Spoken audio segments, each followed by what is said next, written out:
ఇప్పుడు మీరు చూడబోయే ఈ ప్రాపర్టీ విజయవాడ నుంచి బందరు వెళ్ళేటప్పుడు గోశాల సెంటర్ దాటంగానే లెఫ్ట్ సైడ్లో తార్ రోడ్డు ఫేస్కి ఆనుకొని ఉన్న నాన్ లేఅవుట్ వెంచర్ అండి.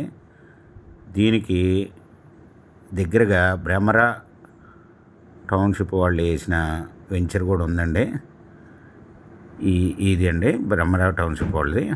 ఇంకా దీనికి దాటి పైకి వెళ్ళాలండి భ్రమర వాళ్ళది. ఇది నాన్ లేఅవుట్ వెంచరు. ఈ వెంచర్లో వచ్చి 4 సెంట్లు ప్లాట్ ఒకటి ఉందండి.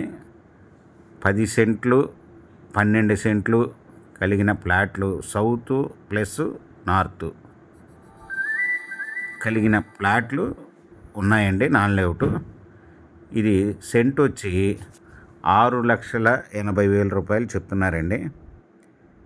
మీకు మంచి సిటీలో ఉన్న ప్లాట్లు సెంటు బందర్ రోడ్ నుంచి 700 మీటర్ల దూరంలో ఉంటుందండి. ఇది ఇంచుమించు మీకు బందర్ రోడ్ నుంచి తార్ రోడ్డుకి ఆనుకొనే ఉన్న నాన్ లేఅవుట్ వెంచర్ అండి. సెంటు 6,80,000 రూపాయలండి. Small negotiable. మీకు ఈ వెంచరు వివరాలు డిస్క్రిప్షన్లో ఇవ్వడమైందండి. అది చూసి మీకు నచ్చినట్టయితే స్క్రీన్ మీద ఉన్న ఫోన్ నెంబర్కి కాల్ చేయగలరు. ఈ ప్రాపర్టీ మీకు నచ్చినట్టయితే సబ్స్క్రైబ్ చేసుకోండి, లైక్ చేయండి, షేర్ చేయండి.